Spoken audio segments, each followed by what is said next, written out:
All right, we're on the road to WrestleMania, ladies and gentlemen. We are now less than 2 weeks away, and it was certainly quite the Raw. You saw maybe a little bit of everything. You even saw some blood that was spilled out tonight. Maybe that'll make one Hall of Famer happy, and I'm sure two Hall of Famers here with us will also have something to say with it. But I'm joined here by three of my favorites in the Sportswire Radio Hall of Fame. Of course, the host of the Hockey Fan Chat. He dabbled in the world of wrestling for a very brief period, Mr. Randy Dillon. He is our second to most recent, newest member of the Sportswire Radio Hall of Fame. He is definitely rocking that NWO hat for life because people still wear that merchandise all these years later. He is the host of the Be More Talkative podcast. His name is TBK, aka the Baltimore Kid, and a man that is actually a two-time Hall of Famer who I first thought was wearing a do-rag, but it's rather a snow cap. We are talking, of course, about the Biwa legend, Sportswire Radio Hall of Famer. We affectionately call him our coach, the one and only Chris Craven, aka the coach. And fellas, how you doing here tonight? Hey Pretty guys, let's good. go through a time machine. 2013 was the last time we had The Rock, Cody Rhodes, and CM Punk all on Raw together. Am I right? Wow. Well, that's a good trivia note there. So it was almost 11 years. What a small world. It's been 11 years. I mean, where's the time going? I mean, The Rock looks like he's got more muscles since then, but I don't even know if I want to bring that up live on Sportswire Radio. But maybe we should start as we always do, kind of what's and what did you guys think of the ending of Monday Night Raw? We saw Mama Rhodes mentioned. We saw some blood. We saw some maybe a little bit of Thank everything. It was God for some of this physicality starting. Well, Um, Randy called it before you, literally like seconds before you came onto the show, Coach. Randy was like, Coach is going to be happy tonight. So maybe we should start off with you, Mr. Chris Craven, two-time Hall of Famer, actually a for real two-time Hall of Famer, because there is now like those that are in like 8 Hall of Fames now, 6 Hall of Fame, 7 Hall of Fames, and I'm trying to keep up with that. But you are actually recognized in 2 Hall of Fames, Coach, but God bless those that are in 80 Hall of Fames for all I care. But I want to know, Coach, you must be a happy man tonight after what we saw the last, I would say, 7 or 8 minutes of Monday Night Raw, and tell us what you thought about it. well, like I said, well, going from the start, Cody came out to this promo in the beginning talking about we're in that. Said the same thing that I've been saying. We're in that go home, that end That's game of it. Yep. WrestleMania, Yep. and I don't know. It's like it started with Ray and Becky with Dom getting fucking right hooked or left We hooked or saw whatever. tears there. I don't know if they were real or Yeah, Hold we got on. some live. physicality with that. Now I like the fact that we ended on a violent note. I wish that we could have seen a little You've bit been more. calling it for like 3 weeks, 3 of the last Right. 4 weeks. I told you it's that time. I was like, I'm glad that we got to see some of that. I wish we could have seen a little bit more of what Rollins and McIntyre were doing and what the Usos were doing instead of watching The Rock throw Cody into whatever he wanted to throw him repetitively over and over. I also wish we could have had Cody get a couple licks in, but SmackDown's coming. We just found out tonight that not only The Rock but Roman Reigns as well will be on Raw next week too for the go home show in the Mania. So can only get more interesting from here because we got some serious provoking going on tonight. So let the games go. Let the games continue. Let the games begin. They certainly have begun. And for you, Mr. Baltimore Kid, obviously you are second most recent member of the Sportswire Radio Hall of Fame. Certainly yesterday people are still talking about, but this show is really about Monday Night Raw, not about what happened yesterday. Maybe thankfully that might be a good thing or a bad thing, depending on I what heard. side of the coin. Yeah, I'm sure you heard. I'm sure you heard a lot of things, but Huh? that's what's that? What would you like to say, Coach? Now I heard some stuff about what happened yesterday. Let TBK get his. Okay, well, I mean, I know it has nothing to do with me because I didn't do anything wrong, but okay, well, certainly. What's that? I'm prepared in case. Okay, fair enough. But obviously, here, Mr. Baltimore Kid, let's certainly move on here. But what did you think? I think I agree with Mr. Joshua Allen. There was certainly does a lot of red there that does make green. That is the world that makes the world go around with green, and we saw some of that with Cody Rhodes. So, I mean, what did you think of the last, I would say, 8 to 9 minutes of Raw where we saw The Rock give Cody a beatdown that maybe we haven't seen in a while to end the show, and just anything else you'd like to share? Well, I am man enough to admit that when I'm wrong, I'm wrong. And you know what? Tonight was definitely what Raw has needed for a long time. I mean, Coach was right. We needed this violence, and they delivered. They may have even over delivered. They gave us violence. They gave us blood. They gave us liberal language. It was fantastic. I didn't feel like I was watching a damn kids show. You know what? I mean, if you really sit back and you look and you go, man, it took us this long, but we're finally coming back. All we had to do was hang in there, stay patient. And for wrestling fans, that's hard because look at what we've had to freaking put up with. So the payoff is coming. It's right around the corner. And you know what? I couldn't have been more happy with tonight. Actually, this is not a shot at you, Randy, but I think you were a little premature with your dissertation of last week's show saying that it was a great Raw. This was a great Raw. Let me ask you a follow-up. I'm curious on your thoughts. Tell me what you think, TBK, before I get to Randy. Do you think that this was designed the way that WWE had been kind of plotting this almost, where, okay, we spoke in the last few Raws, we were kind of like, meh, Randy was certainly more optimistic. I kind of was in the middle in terms maybe last Raw, for an example. But do you think that this was by design to kind of give you what you saw a little bit tonight, maybe with the Cody and the Rock segment, Becky and Rhea and the CM Punk news? I mean, do you think that this was by design? I mean, this was it was the powder cake. I mean, you have CM Punk in Chicago again, but you gotta deliver on that. Which, by the way, I did want to make a comment on that later, but I'll just say it now since we brought him up. Sure. I'm glad that the man can still deliver in his hometown, but how many times are we going to bank off CM Punk in Chicago? That's all I'm going to say about that right now. I'm sure we'll get back to it. Yeah, we'll definitely come back to that. Sure. But you know what? I've said it before. They are for the first time in a long time. It really feels like WWE is doing everything right, at least for the most part. Okay. And yeah, with again, and I know people are like, man, he keeps saying this every week. Well, I'm gonna, because it's, this WrestleMania just feels different. It feels more intense. It feels more personal. You put XL on the logo, you've got to deliver XL style wrestling. You've got to deliver that. There are things that need to be wrapped up. I know. I get it. Hold on, Coach. I know. I say we're in wrap it up season, but right now, I am the most impressed with Raw tonight that I have been in a very, very long time.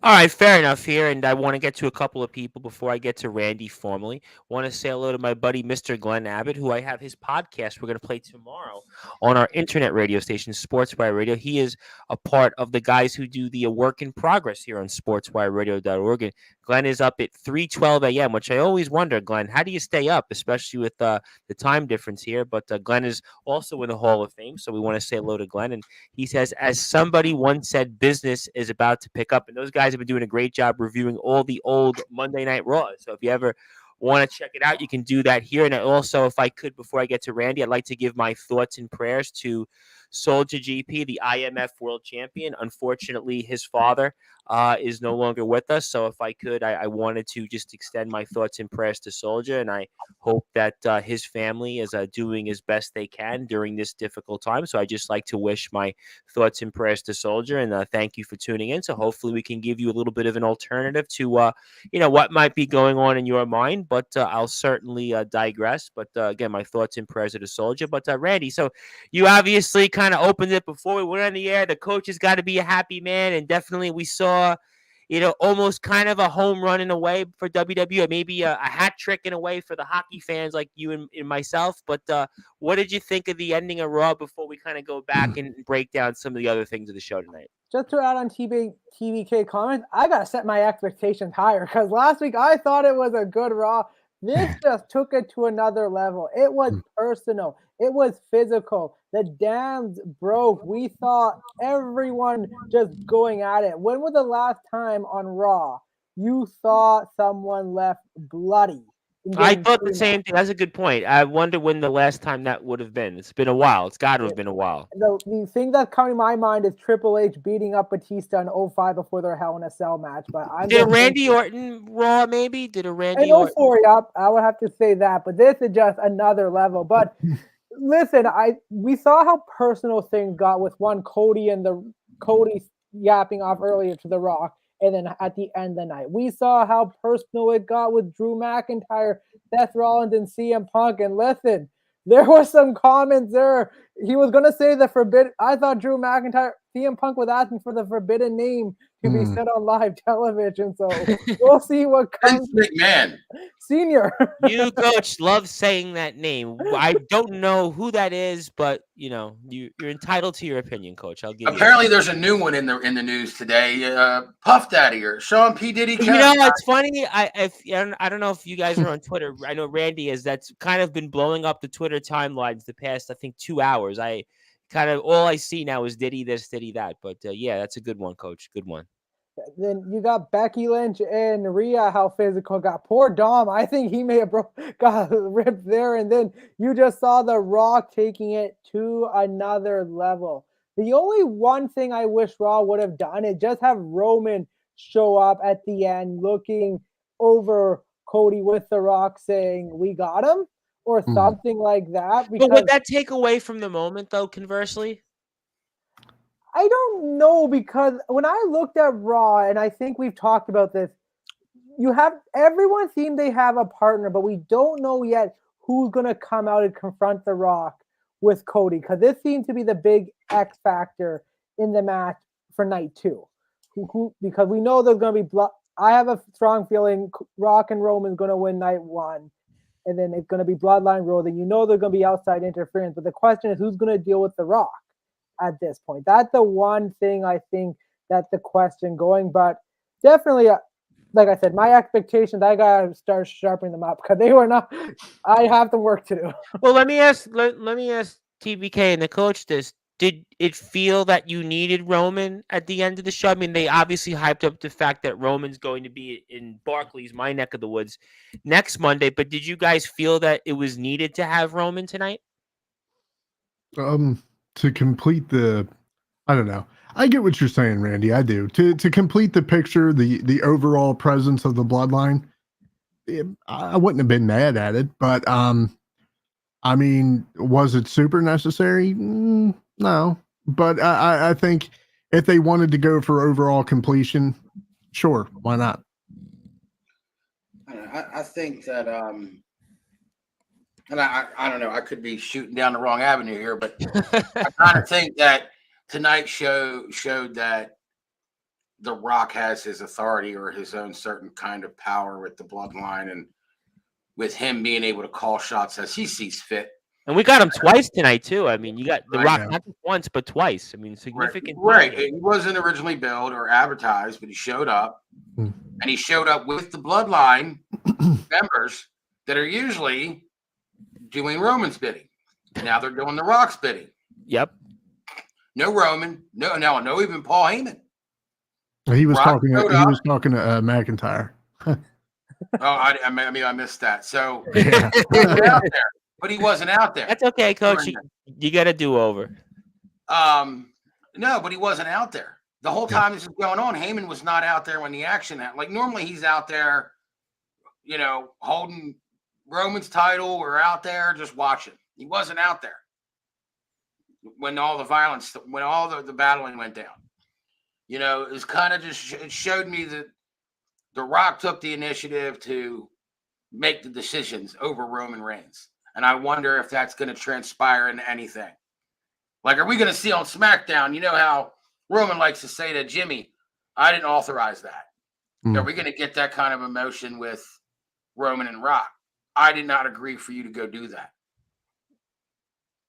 I'm just going to add one thing to that. You can jump in. Go ahead. Chris, because the one thing I realized with this Raw, the storytelling for the future is very clear on what we're going to get. Eventually, you're going to get Rock versus Roman. Eventually, we're going to get Rock versus Cody one-on-one.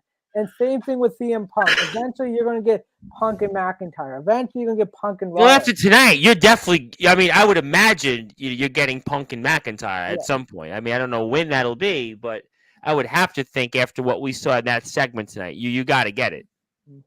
Even eventually, we're going to even maybe get Gable and Sami Zayn. It feels like that even. That was a good point because you saw what happened with Bronson Reed gets the win.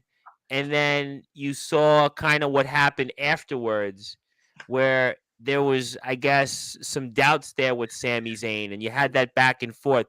Does that necessarily mean that Gunther's going to retain, and that's maybe because Chad Gable does something, or there's something there with that? I mean, Sami was doubting himself, and we saw that segment with Chad Gable. What did you guys make of that, just to transition for that for a second?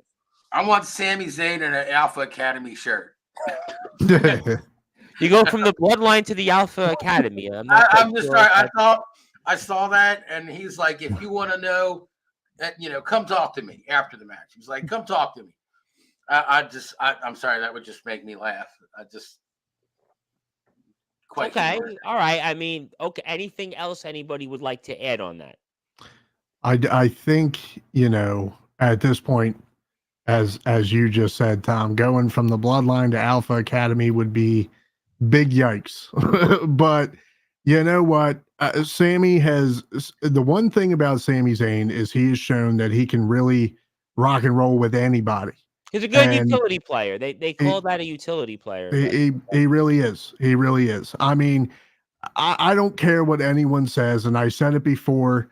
Now, it was brilliant while it was happening, but when they first introduced it, I was like, why the hell are they putting Sami Zayn, Casper White Canadian with a bunch of Samoans? It makes no damn sense. I don't understand this at all. It worked. I mean, it worked. You know what? Somebody knows something better than I do, clearly. So good for them. But I really want to see Sami stand on his own. That we had Sami and KO, we had Sami in the bloodline, we had I'm sure Sami was with someone else before he was with all that. If Chad wants to be there as a motivator, or they're trying to do almost like a Kurt Angle thing with Chad with Sami, sure, but let Sami have his moment if you're going to let him have one. You want to say anything toward that, Randy? Because it's interesting, because when you think about Sami Zayn, and we will come back to some of the things with The Rock. Certainly CM Punk said a lot tonight. We'll certainly break down that. But Sami Zayn, I don't know if it's lack of confidence in him that he can stand on his own, or it's really that he is a good utility player in the fact that he can go out and maybe be a part of different storylines and maybe help get those guys around him over a little bit more. I mean, what do you make of some of that? Sami Zayn, it's very interesting because he had that underdog feel. He had the Daniel Bryan, the Rey Mysterio underdog feel that you want to root for him. But the difference between Mysterio, Bryan, and Sami Zayn is you have a sense of believing though Rey Mysterio and Daniel Bryan could do it. There's something with Sami Zayn. Sami Zayn hasn't been able to get over the finish line. He hasn't been able to win that big match on his own. Like you look, like I look at last year with the Bloodline, where I really thought they were really hyping up him versus Jey Uso in a big one-on-one match, and Sami would get that big win. Sami really hasn't got that. They got the tag team championships, KO and Sami instead. Yeah, they got the tag team championship, but even you saw that run. That run kind of fell flat, and that's my worry with Sami is if he does beat Gunther. I'm not saying here that I think there's more of a chance Gunther is going to win, or somehow Chad Gable is going to get thrown in a triple threat match here, and that really creates. We got what? One more Raw? I mean, yeah. I mean, theoretically, I guess you could go that route. I mean, because that's the only way I could see them taking the title off Gunther right now. Is it has to be someone else pin someone. It can't be you pin him because at least you can keep his dominance still going. But going back to Sami Zayn, I just don't have this sense of the underdog hype where we're rooting for you, but that little head that he's saying, oh, I don't know. But if I he can don't pull that. I don't know if it's this or not, but I feel that there's not a believability that he can get over the finish line. When you mentioned Rey Mysterio, right? Rey Mysterio, even years back, was the giant killer. Yeah. You had at the time Daniel Bryan. Daniel Bryan was a world champion. He had a run as a champion before. So you kind of had some believability. Whereas Sammy, like, I don't know. I don't feel like he's been able to get over the finish line. Well, Sami yeah, of Zayn, course he has. How? Wait How a has he minute, got? hold on. Of course he has. Tell me Sami how. Zayn, the last time Sami Zayn stood on his own 2 feet, stood by himself, he was the Intercontinental Champion. Yeah, no, he but wasn't. I could be wrong. He I had could be wrong. Cesaro and Nakamura on his corner. Hold That on. was I it. could be wrong, but I do believe I'm corrected when I say this. Sammy was actually the Intercontinental title holder when they came out with the new design that the title is now. He was the first person to hold a new design title. What's Strowman? To be honest, I think that I know Sammy. No, I believe it was Sammy because Sammy had a run, then he went away, and then they crowned a new IC title holder, and he came back with his belt. He pulled a CM Punk. He left for a minute, came back, and they did the 2 Intercontinental title thing again, and he won and he kept it. He was. Yeah, I mean, he was on his own 2 feet with a single title. I mean, look, there's a point. I don't disagree with you that yes, he's had success, but I still don't think to that level as the names that Randy mentioned as a singles competitor. That's kind of, I think, where maybe we're going with that. I mean, For Sammy to go any higher than the IC title is he's got to take off one of the top titles. and Now he to doesn't that, seem to be believable with that. well, to that he hasn't done yet. No, but Yep, he has yeah, stood alone with Okay. a independent championship. Okay, did you want to say something, Randy? Yeah, before the I get one to thing I the want to comment? add there, if it was any other champion, I could see Sami Zayn win. But the fact that you have created such a prestige and facade with Gunther that the guy who's going to beat him eventually has to accelerate to that super level, like what Cody did after beating Seth with the torn pec. If you get it wrong there, not only do you waste the other guy, you kill Gunther as well on top of that. So So is Sammy the guy to do that? Then is I he the don't guy know. to dethrone? No. If he couldn't dethrone Roman Reigns in Montreal, how could Sammy dethrone Gunther? I think it should have been Chad. I love Sammy to death, We spoke about that, I 100%. think. but 2 I weeks ago. think We that spoke it's about that. like I said last week. It's having the right people in the right match for the right payoff. Like, for example, Brock didn't need the accolade of beating the streak. Sammy has been a champion individually. He has been a singles champion. He has had some success. He's had some runs, okay, as champions, both as I a agree tag with you on and a that. singles That's a good competitor. point. I agree with you. On that. Chad, as far as I can tell, has only been a tag team champion or whatever he's done at NXT. Chad needs that notch in his belt on the main roster for a top tier title on his own. Chad needed that. Yeah, So- no, I think that's a very, very, very good point here. Let me get to some And comments here. sorry, Tom. The one thing we've never seen Chad Gable really in a big single run. We've seen a little thing No. or here and there, but he's always been able to make it work and really get the momentum behind him. Whether it was the Alpha Academy getting booed or cheered now, he's always found a way to make it work. So that's why it could work with him. Yeah, I think we've spoke about that quite a bit. Let me get to some more hilarious comments here because I'm not quite sure what they have to do with Raw, but we'll read them off and we say thank you for tuning in. Thank you to tuning in for Atomic Titans turtleneck. Who am I? I became self-aware. I mean, okay. Where is my Lord and Savior Atomic Titan? Why am I alive? I was made real thanks to Titan spending all this money to revive my style of attire. Dad, where are you? Titan, please wear me. I am empty without Titan. Okay, well, I appreciate the comments. I The hope only that you're person that has a neck long enough to actually stretch the turtleneck all the way out. Anyway, Well, I was gonna say I appreciate though that Atomic Titans turtleneck is watching tonight. I mean, I can't comment on Right. what you may think on the turtleneck, but I do want to say hello to this person that we've seen before on Heather. prior shows. Sammy is actually Syrian. Thank you for telling us. I appreciate that. Sammy was the Intercontinental Champion. Yes, I think that Mhm. Randy and Coach said that, so thank you for that. Want to say hello to yesterday's guest, who is now our newest member of the Sportswire Radio Hall of Fame, Anthony Steele. So, hello, how you doing, Anthony? Hopefully, you have some comments on Raw. We're sticking to Monday Night Raw tonight, but okay. So we'll see. We'll see about Sammy.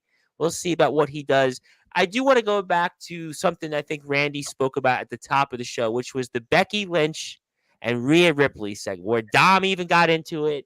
And then we saw, again, I don't know if they were real tears, if they were crocodile tears, but there was some emotion. I have to say it was a strong segment. And, what did you guys think of all? I thought that was a good build into it. We talked about needing the title. Becky brings up her father. The daughter comes up. I mean, the tears. I mean, what'd you guys all make of that segment? Maybe the first time we saw some real, I think, aggression there a little bit between the two of them, which again, Coach has got to be very happy about that. Maybe not as happy as what you saw in Cody and The Rock, but still, nevertheless. I loved it. I love the fact that Dom got that. It started with Dom getting knocked the fuck out, and it went from there. And Dom continuously kept getting knocked out or knocked over. And Rhea and Becky didn't miss a beat. They went at it, and I loved it. Do you want to say anything, TBK? You were shaking your head now. Yeah, no, I mean, like I said, I think Raw, you know what? I feel like Raw finally felt like the flagship show again. Like I said, you got some, I'm going to be corny, I'm going to say it. You got some Raw moments, okay? You got some real emotion. You had a guy actually take a closed fist punch to the jaw. Good job, Dom. Proud of you, kid. Like you said, whether it was great acting or real tears, who knows? But it felt personal. Like I said, and like I said last week, I was like, it just felt like for a while we were just poking. We were just poking the bear, just tit for tat stuff. We started taking personal shots. Things started getting brought up. Real emotions got hit. Real punches got thrown. It's like, okay, here we go. That's what I'm talking about. So again, I mean, it's WWE's, it is WWE's ball, and they're running with it. Well, when I heard the Z, maybe you mentioned to say Dragon Ball Z, but that's a different conversation for a different time, for maybe a different quite show on sports. But Randy, I do think that there was some emotion here to really cap off some of the back and forth between those two, and some of the, in a way, intertwined history that they have. And you obviously, I'm sure, will have something to say on it. So, what did you think overall on that? Yeah, no. To add to TBK point, they were just poking the bear, and for the longest time, when the match first kind of got official, it was just kind of like, okay, it's just another match. All right, they're fighting for the titles. It now, like, the match took a 180 flip to say this is a personal, important, big time match, because you look at both their history, you look what Rhea's done, you look what Becky's done, and then you just saw the emotion come out from Becky. It just felt like we're finally getting that big time feel match from Becky, what we haven't had since 2019. Now, obviously, her run with Big Time Bex was good, but this finally felt like we're seeing that emotional side from the man. And then Dom, and man, if he got licked, good for him. Like, not in a good way, but good for selling that, whether he got actually knocked out or not. Well, Dom's been in some really big segments of late. We think about Friday on SmackDown. We saw it tonight with the Judgment Day, and then the segment, obviously, with Becky and Rhea, and that obviously sold itself. And I think you made a good point, Randy. And we didn't really know where this was going to go, but do you think that because now we finally got Nia Jax away from that situation, does that now let this match maybe build a little bit? Because we didn't know for a while. Okay, is Nia going to be in it? Is she going to be intertwined in some way? Where do we go from here with that? But now we kind of let this match kind of tell the story. Maybe without Nia being in it, has that maybe helped tonight a little bit in a way? Absolutely. Nia not being it, Liv Morgan not being it, because for the last so many weeks, we kind of see them on the out, trying to creep in the match and say, okay, are we going to get a fatal four-way? Are we going to get a triple threat? How do we build? We were Now, speaking for like the last couple weeks. Is Nia going to be in there? Yeah. She's kind of worked her way still in there. She's kind of been able to hang in. And, it was kind of like, okay, now we got away from that. Now we got them to be able to tell their story, Becky and Rhea. And there's a lot of similarities in a way, in a sense. Oh, absolutely. A lot of similarities. Both came from a foreign land and really built their way up from Ireland, Australia. Now both main eventing pay-per-views, really the top of their class, where it seems like now it's a passing the torch in this match. Where it's a great point. I think Becky the is last 10 years, I would say the last 4 years, maybe Rhea's been like the dominant, more aggressive female wrestler. Maybe Becky was the man, like you said, in 2019, but now this is kind of that moment, more or less. Oh, absolutely, yeah. So definitely, it feels like it's a clash of a titan, but also a passing of the torch. Because you got to realize Becky being a mom as well. Her daughter's growing up. How much does she want to be involved in her daughter's life, and how much she realized being back and forth out of the house with the schedule wrestlers have. It's not easy schedule. So this could be like we're not going to be seeing much of Becky Lynch possibly going forward, but who knows? Well, that's actually a good line here. And I see we have some comments here. So we'll say hello to the Zack Attack Brown Stain Shorts. Thank you for tuning in. But we'll certainly stay more on the Monday Night Raw side of things. But you said something interesting, Randy. I want to get everybody's take on it. And you talked about Becky Lynch there and, being a mother and motherhood. And are you saying, and I'll let maybe the other guys have a thought or two on this, that maybe we're not getting Becky Lynch as long as maybe because of the fact that she's a mother? I think possibly. We have some echoing here in the background. I don't know. Okay, well, we'll try to move on. But anybody else have any thought on that? Are we getting maybe Becky Lynch in a reduced schedule going forward? I don't know. I mean, you got both, you got Seth and Becky both on the same show there.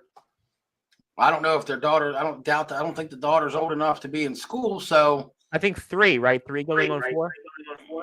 So maybe for the next at least couple years, you might continue to see Becky utilized in the same way. But how much more do you got left, though? That's going to be the question of Becky. How much more is she going to be doing this for? Because when her daughter Becky's she's definitely a good talent. She's definitely resilient. I don't think in any way, shape, or form she's at the end of her road.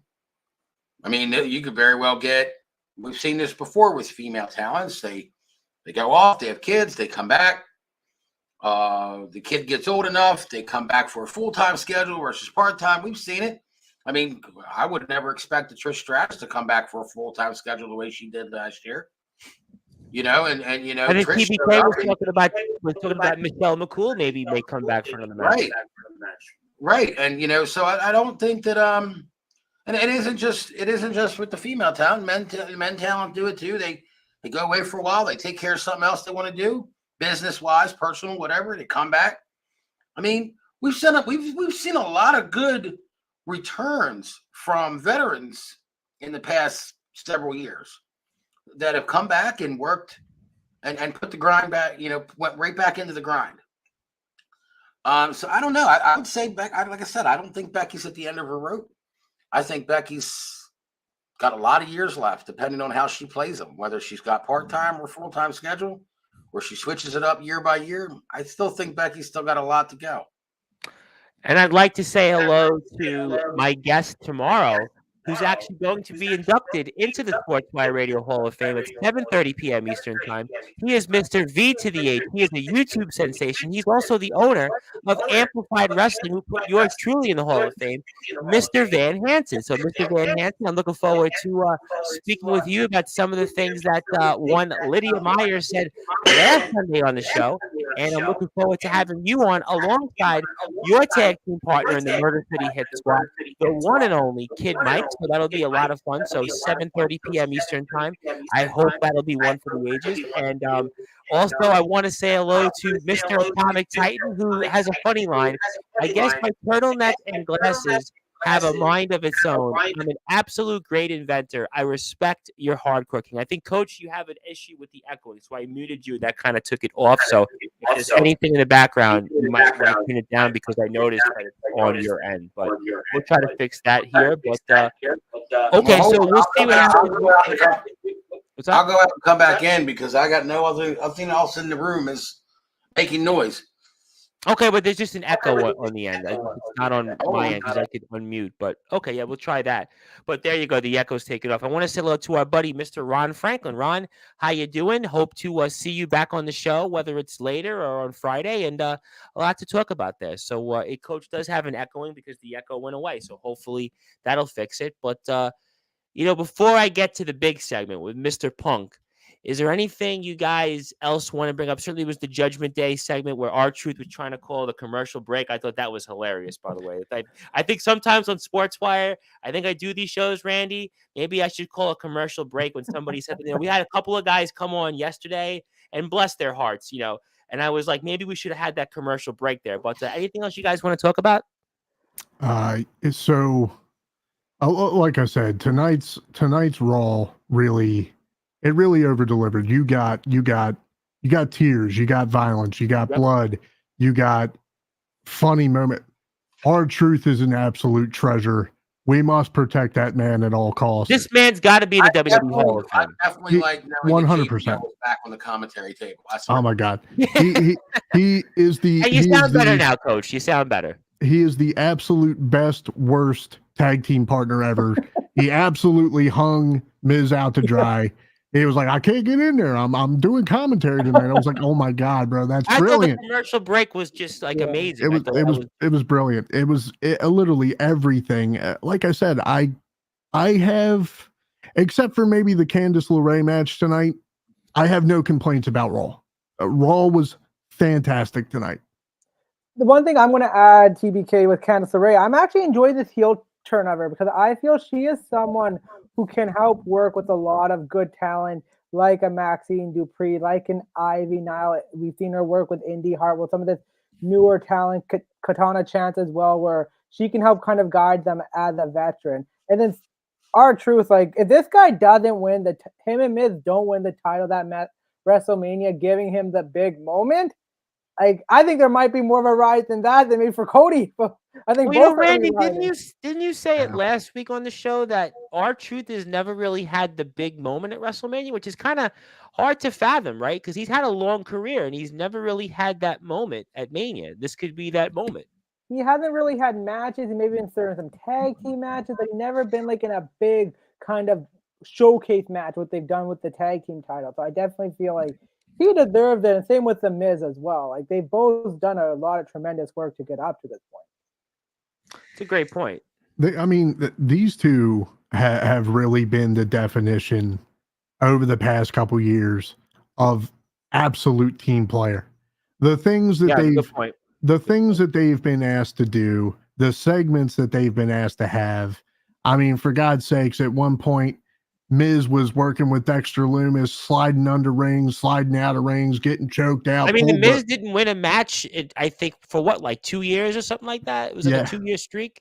Something like that. And then, of course, like I said, I mean, R-Truth is just, that is a man who loves his job.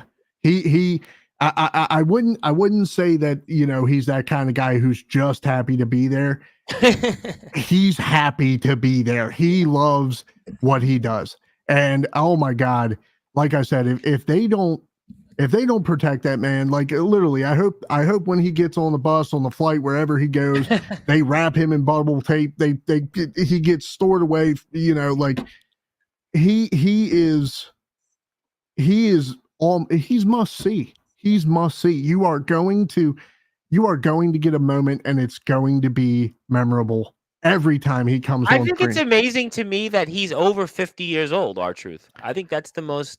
Yeah, an age in years. I was gonna say, it's like him and Billy Gunn. It's like, do those guys age? What are they doing that the rest of us aren't doing?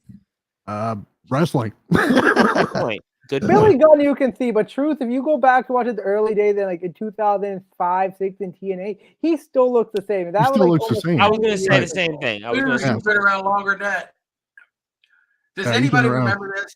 R-Truth debuted in K WWE as K K-Quick. Quick. Yeah, I remember that in 2000. He was a part of that. With Road Dogg in like what 99, 2000.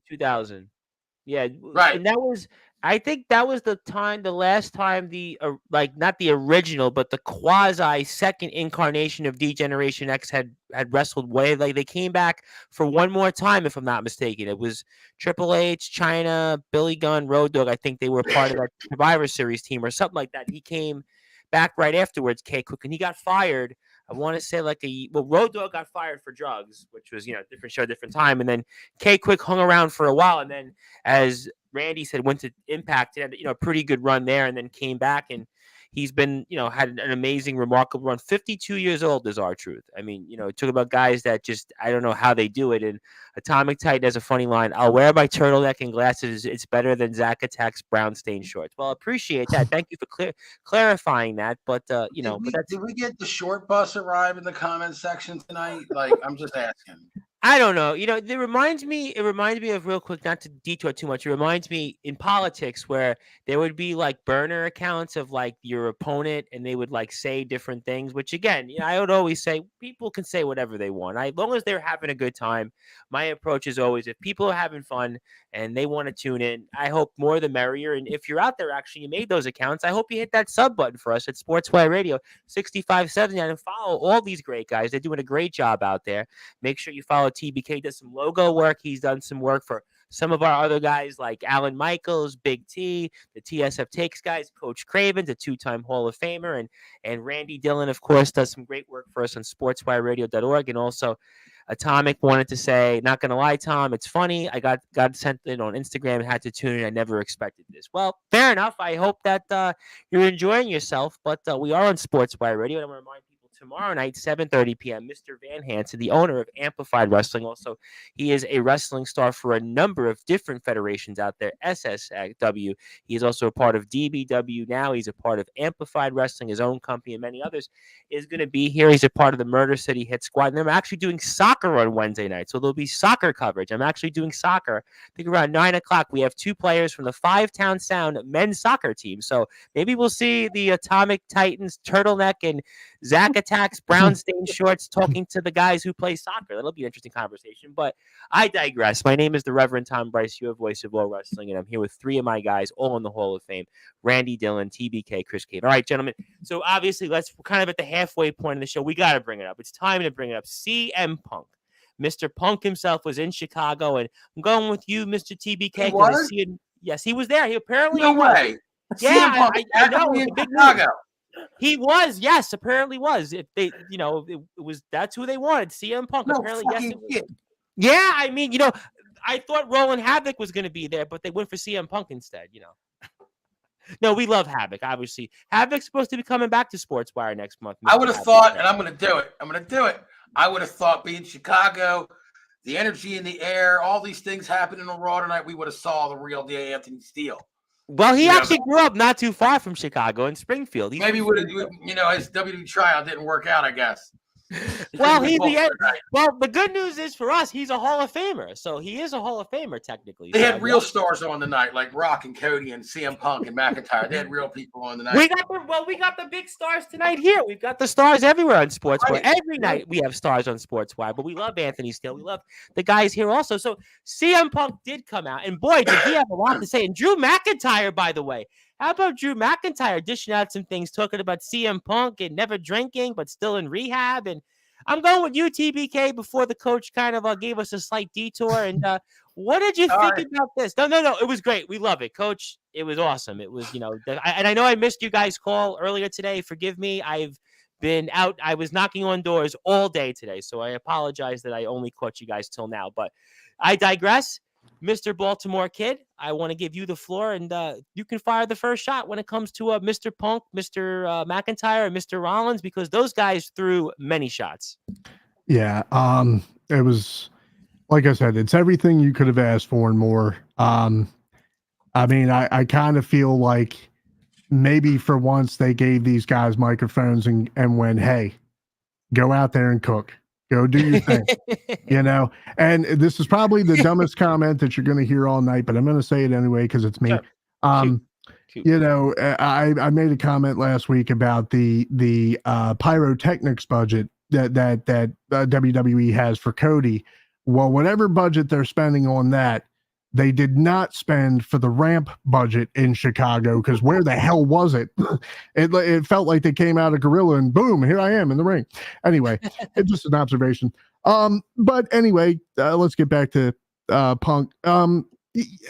Did you expect any less? Again, you once again set up the biggest softball in the world.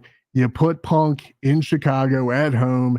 You already know what the crowd response is going to be. Like I said, though, how many times are we going to keep banking on that? Because I gotta ask you guys, if we take Punk out of Chicago, is he still getting that big crazy pop? I don't know. I would say it's the equivalent of Hogan in certain markets. Like when Hogan would come into Montreal, he would get the big moment. When he would come to Madison Square Garden, he'd get the big moment. Punk, I think in certain markets. Is Punk going to get that same in Nashville? No. Is Punk going to get that same pop in, let's say, Los Angeles? No. I would say it's very, again, Hogan-like at this point. Certain spots, he's going to get that. So my point with that is as we were talking about Sami Zayn a while back. Yeah, they for a while when Sami started gaining all that steam and they had actually said that they were worried, if you guys remember about that. I remember that. Yes, Randy and I were on the air. We did a show about that last year. Yeah, they were saying that they were worried about Sami Zayn overshadowing whoever it was he was facing at the time, and it's like, okay. But again, you take the dog out of his yard, so to speak. You take Sami out of Montreal. When he's back in the States, the pops aren't as crazy. So, I mean, that's kind of my point. We get it. We get it. CM Punk, Chicago, it's gonna be fireworks. All right. But but again, it's not like I expected anything else. Of course, what I didn't expect is what came out of his mouth and what came out of their mouths, which there was a couple moments where I was like, "Oh, all right," But again, it's if I'm being neutral and not fanning over the promo style, which was great to see. Again, it was to be expected. Okay, yeah. I mean, did you want? I mean, if you wanted to fan over, there was something. You by all means. I mean, the guys will give an opinion.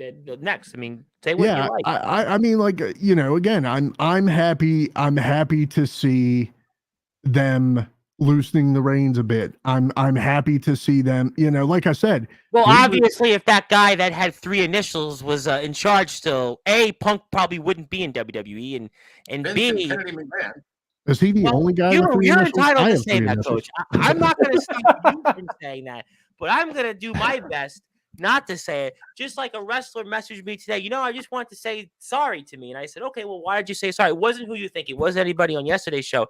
And he was like, I swore on your show a bunch of times. Like, well, everybody does it. It's okay. I don't do it because that's just, my belief, but that's okay. But, I mean, obviously what the point was that if that person was in charge still, A, Punk probably wouldn't be here. But B and C, we wouldn't get what the other 2 guys in McIntyre and Rollins were saying either, I think. Well, I mean, the thing I've always appreciated about Punk is, like I said, he's definitely not afraid to break that fourth wall. He absolutely 100% mentioned the Netflix deal, which I was like, oh, okay, cool. We're talking about that. All right. So who knows? Maybe if we were on Netflix, maybe you do hear Vincent Kennedy McMahon's name, because it's a different place. It's a different place. It's a different time. And you know what? Maybe they let Punk be Punk. And I mean, again, for me, it was great for what it was. But again, Chicago, CM Punk, you know what you're getting. Randy, I wanted to ask you this because I think Coach brought this up. I don't know if it was last Raw or the one before, but are we seeing like some seeds of maybe WWE loosening the reins a little bit? I mean, for so long, Raw and SmackDown was always kind of like almost like the Yankees of wrestling. And what I mean in that, not that WWE is number one, like the Yankees aren't number one currently in baseball, but kind of very much corporate like. They're very much corporate, straight laced.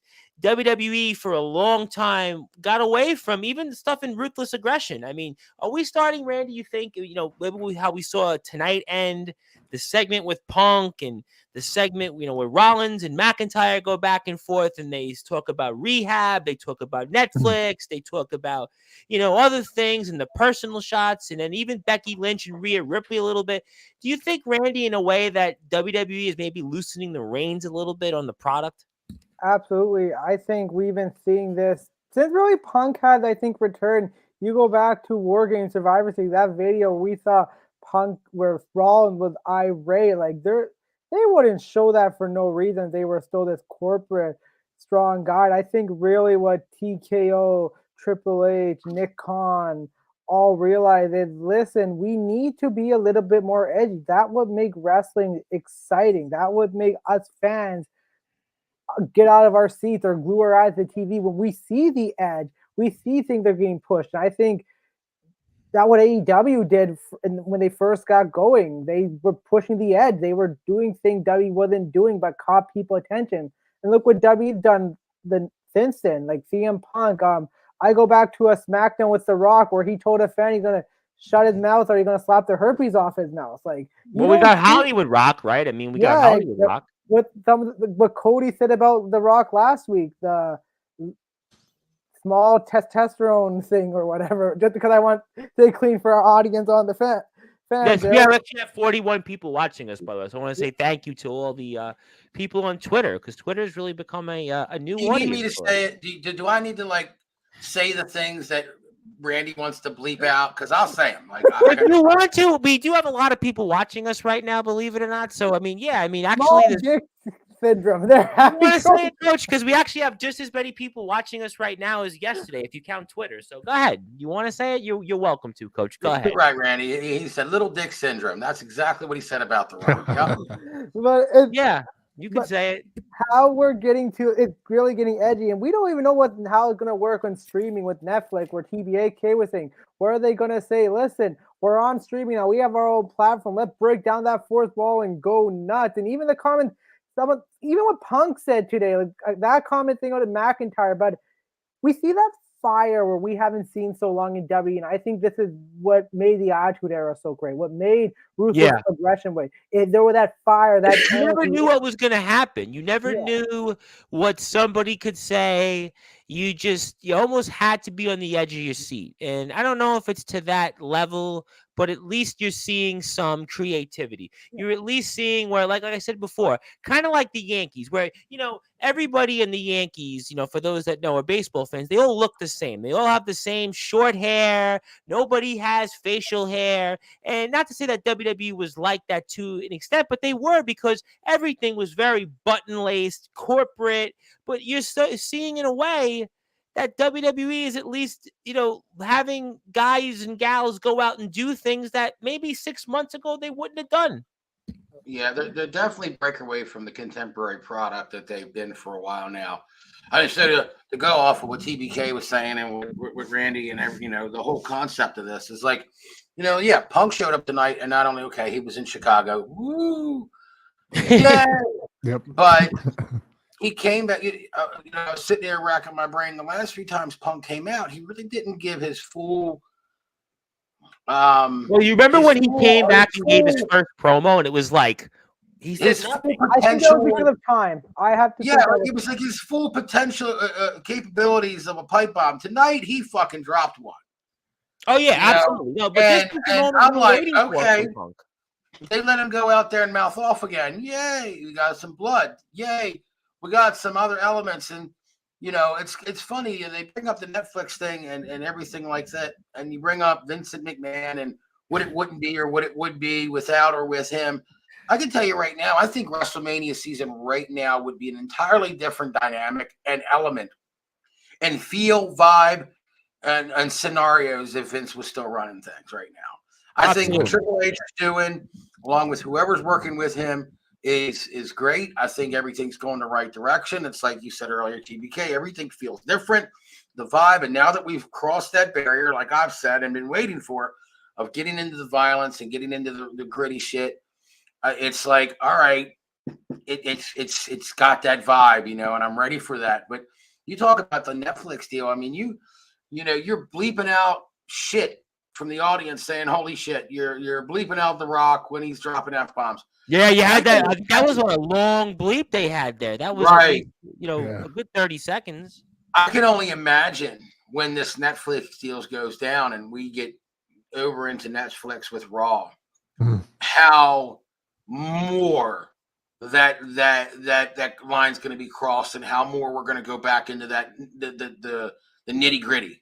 Because let me ask you a follow up on that for all three of you, and I don't know if this is the right way to phrase it or not. I'm going to say something you probably don't expect. What about the kid audience though that watches WWE? How do you think they'll be impacted if what you're saying, Coach, is true, that Netflix are going to put the gloves off? The gloves are going to be off because you're not on USA anymore. You can do whatever you want because you don't have to worry about this. You don't have to worry about that.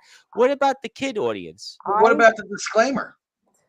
Okay, true. The disclaimer of you don't, as a parent, you can choose to let your kid watch Netflix or not. True.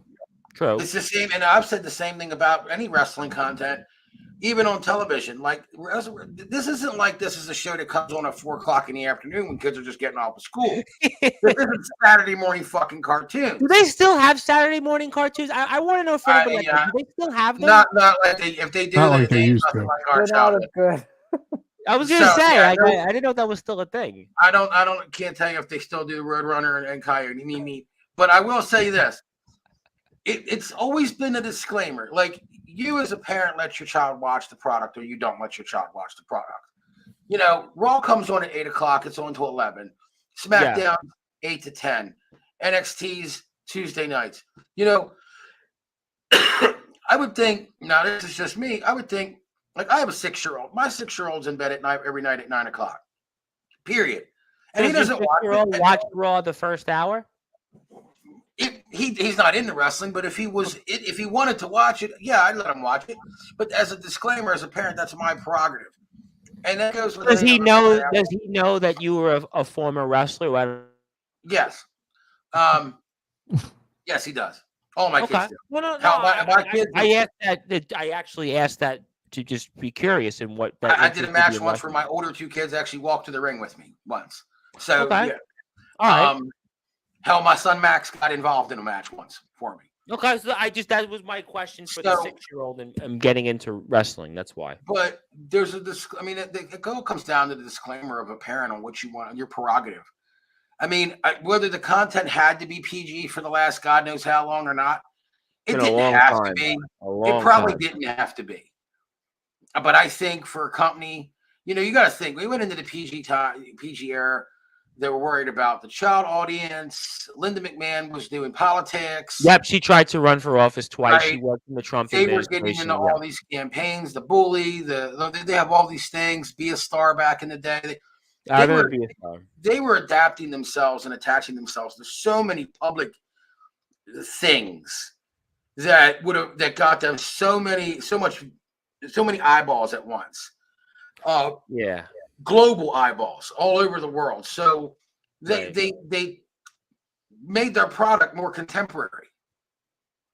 But they got away from the people that got them there, which was the people that would now be anywhere between the ages, I would say 32 and like 45. I'm going to add this, Tom, to that. I think they're going to push the envelope to an extent where we're going to see more controversial things said. We're going to see more swears. We're going to see more blood, all that kind of stuff. But I still think they want that younger audience involved because my brother, he was, I think, 5, 6 when he started watching wrestling.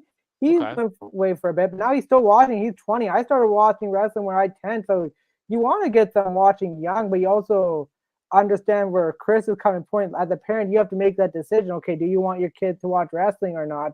But I think they have to have a fine balance that, yeah, we want our audience we want to push the content, but we're not going to push it to the extent where we're pushing our younger audience away because it's like the machine. You got to keep that younger.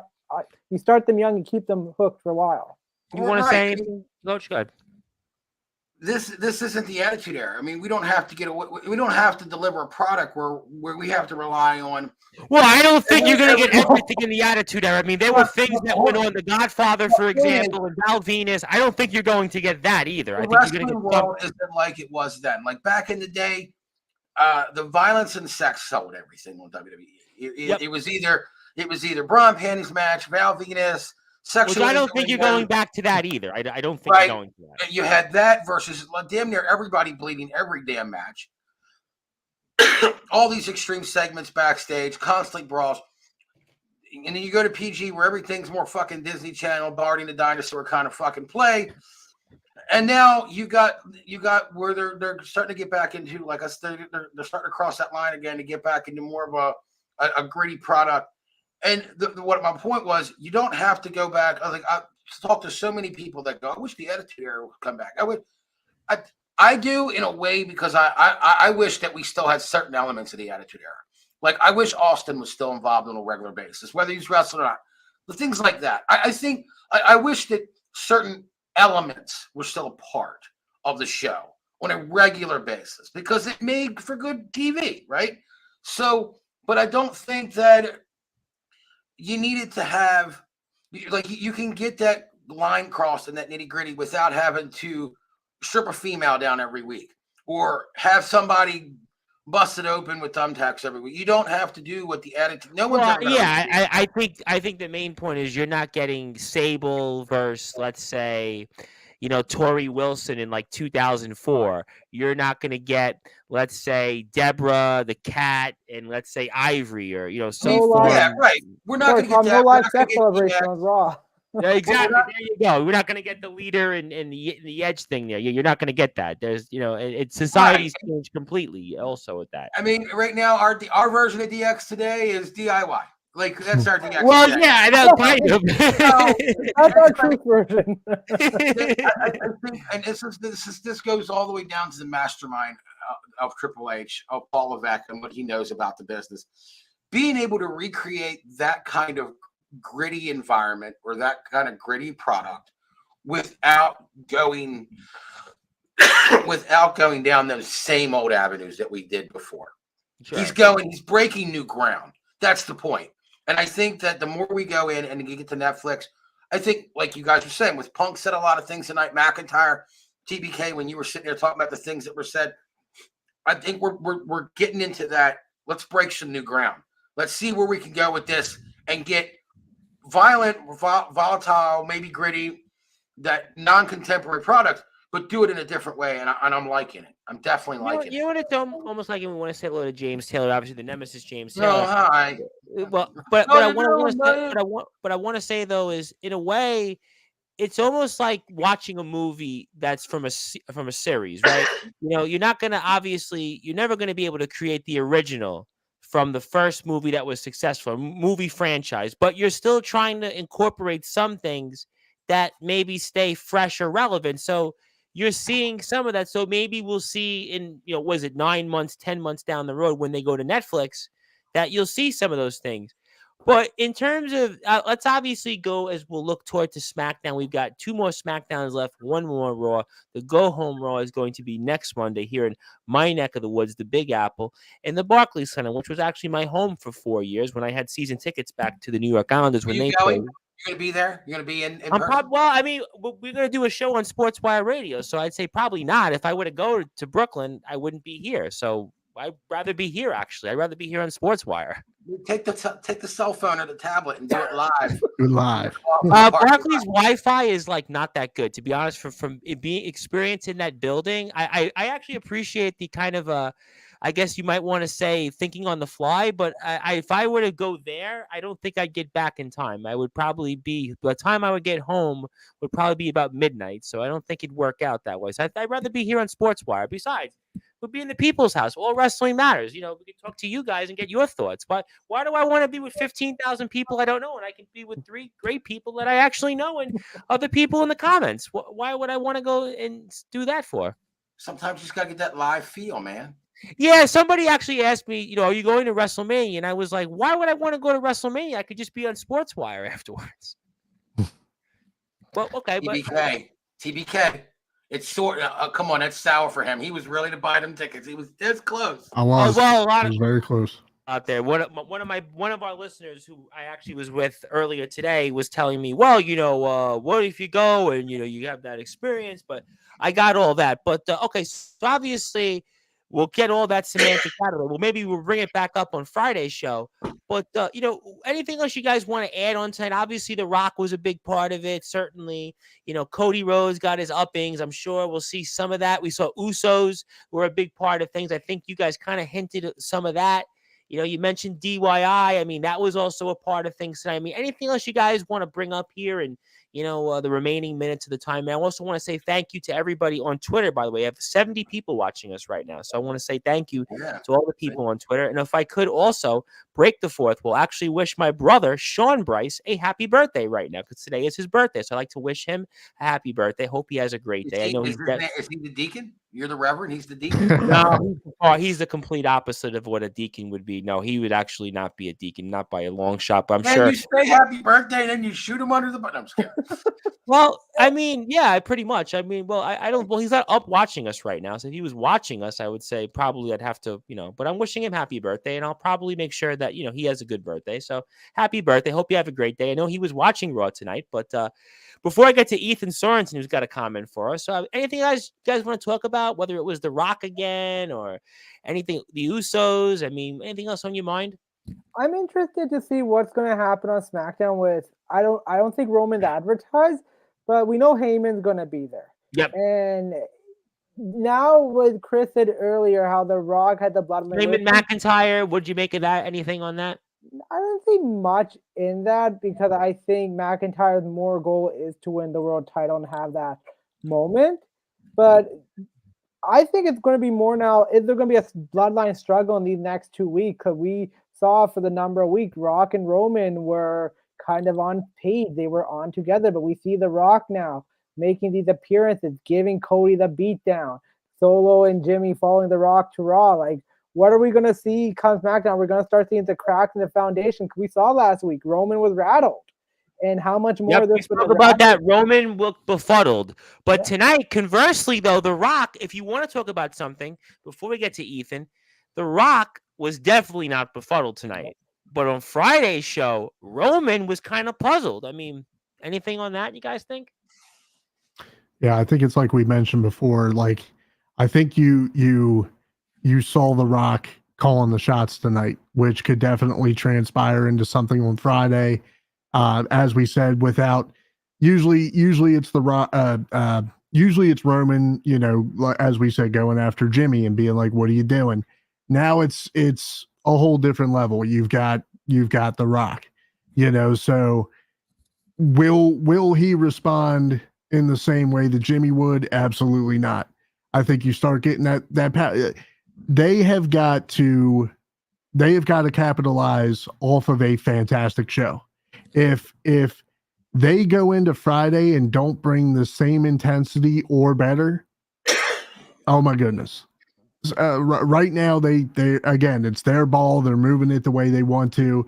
They gotta, again, this is the time you gotta bring it into the end zone now. You gotta score. It's now is it. Now is the time. Okay. I think the best way to do that is like tonight, the gloves have come off. The first punches have been thrown between all these individuals involved with each other. It only makes sense that you can't put the cat back in the bag. It only makes sense to keep the violence and the actions continuing. Like this, the time for talk is over. Like the line was crossed tonight. We're starting to throw hands with everybody. Rhea, Becky, McIntyre, Rollins. Judgment Day for the first time in a while took their asses out of the fucking locker room and backed up their words tonight. I would even say it was good. Bronson Reed got a win. I mean, I thought that kept him alive. I mean, that was a good thing to get him a win. I mean, that's a guy that, we've spoke about on prior shows, and he's been a guy that maybe you build off that moment. Yeah. The big thing on Friday, we'll finally say the debut of Jay Cargill on SmackDown. On Oh, we've been television. talking about that for so long. And speaking of people, I want to get before I get to Ethan's comment, I want to say hello to one of my buddies, the big man of DBW. He also is a part of Amplified Wrestling, Mr. Big Tex. Hello, everyone. Have to say this. There is only one final boss, and it's not The Rock. I wonder who that final boss is, but I think I know who that final boss is, but he certainly wants to add that. But he's faced that other final boss, so he can certainly have, some experience about that. Maybe I'll ask him when he comes Bowser. on in a few weeks. No, not quite Bowser, not quite, but close though, close, but no cigar. Are you a Not the cigar smoker, robotic. by the way? Are you a cigar smoker, by the way, Coach? No, well, not for some time. I used to. Okay. I got some questions from Ethan, though. I want to bring up Ethan because Ethan has always been one of our most loyalist listeners. Hello, Tom and the gang. How are you guys doing today? I'm doing great. I thought that CM Punk, Seth Rollins, and the Drew McIntyre segment was really good. And he also wants to add, which I think maybe some of us spoke about, is Cody going to get his revenge on The Rock on SmackDown? Can I take? You can say anything you want. Sure. Why not?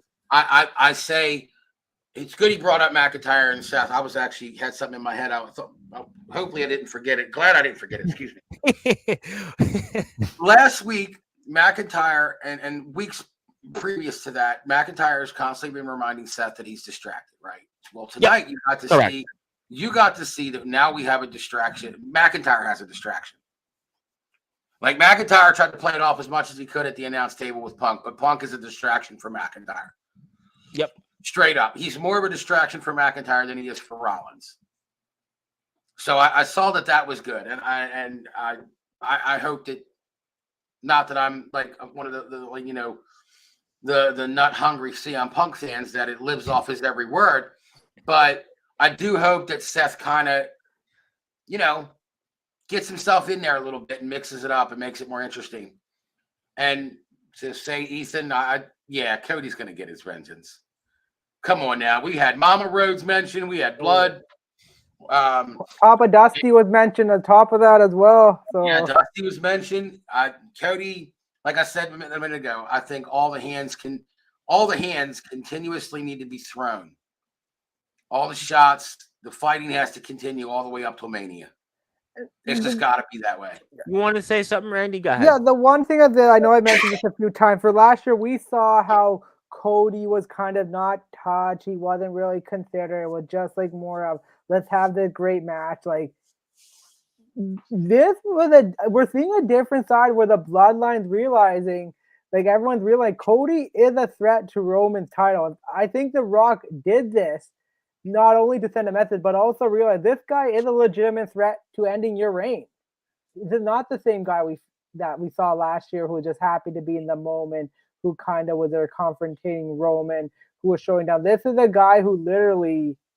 Well, let me ask you this. If we get Roman on SmackDown, do you think that Roman could potentially say, hey, what were you doing to The Rock? Because The Rock really was assertive. So do you think in any way could Roman have something to say that maybe would be a surprising take at all? Absolutely, because he's going to say, I'm wrestling him, you're not. If anyone should be doing it, I'm the one who should be putting him down, not you. This is my match, not your match. This is my moment. Anybody else want to say anything to that as we look at our Hall of Fame section here on sportswireradio.org and see Mr. Chris Craven? But anything else want to say? Anybody want to say anything on that? It's like we've been saying, the object of the game now is like we've been saying, keep it up, bring it home strong. I